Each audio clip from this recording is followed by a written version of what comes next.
জানো তো, বরমশাই যেদিন যেদিন বাড়িতে থাকে সেদিনকে কিন্তু আমার খুব মজা হয় আর মনে মনে খুবই আনন্দ হয়। এত আনন্দ কেন লাগে চলো সেটাই তোমাদের সাথে শেয়ার করি। Hello everyone, good morning. তো কেমন আছো তোমরা সবাই? আশা করছি ভালো আছো আর সুস্থ আছো। আর আমিও খুব খুব ভালো আছি। আমার একটা ছোট্ট মিনি ব্লগে তোমাদের জানাচ্ছি স্বাগত। আজকে বরমশাই কাজে যায়নি, আজকে বাড়িতেই আছে। আর মনে মনে কিন্তু আমার একটা লাড্ডু ফুটছে।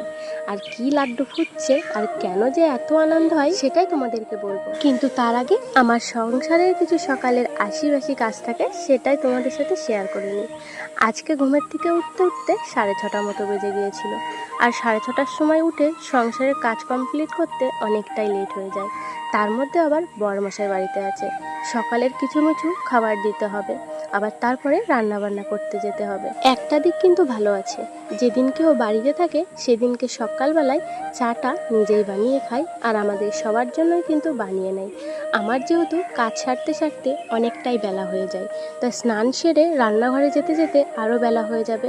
আর তার আগেই ও কিন্তু এই কাজটা করে নেয়। বরমশাই যেদিন বাড়িতে থাকে সেদিনে কিন্তু আমার সকালের এই খাবার বানানোর হাত থেকে আমি বেঁচেই যাই। বাসনগুলো মাজা আমার কমপ্লিট হয়ে গিয়েছে, এবার চলে আসলাম রান্না বান্না করব, তো সেটাই গোছানোর জন্য।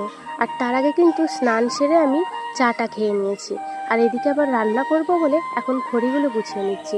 আর খড়ি তো এবছর আমাদের শেষ হতেই গিয়েছে, তো এই পাশে যে কটা খড়ি ছিল অর্ধেক ভিজা অর্ধেক শুকনো, তো সেগুলোই আমি গুছিয়ে নিয়ে আসছি।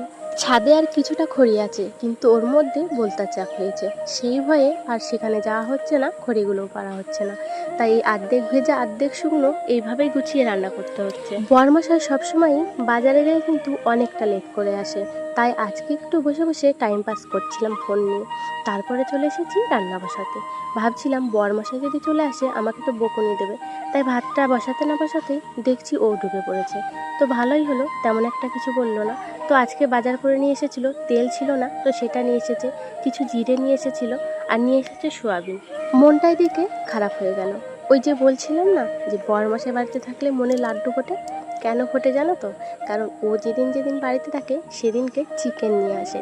তো আমিও মনে মনে ভাবছিলাম আজকেও হয়তো চিকেন নিয়ে আসবে, কিন্তু ও সোয়াবিন নিয়ে আসবে। আর এটা নিয়েই খুশি থাকতে হবে, কারণ কি জানো তো, এই গরমের সময় না একটু ইনকামটাও কম হয়।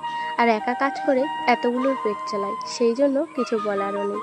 তো যেটুকুই হয় সেটুকুই নিজেদেরকে ম্যানেজ করে এইভাবেই সংসারটা করতে হবে।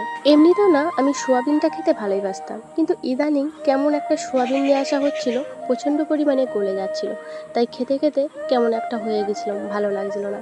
কিন্তু আজকে বরমশাই একটু নতুন ধরনের সোয়াবিন নিয়ে এসেছে, এই সোয়াবিনটা সত্যি অনেকই সুন্দর।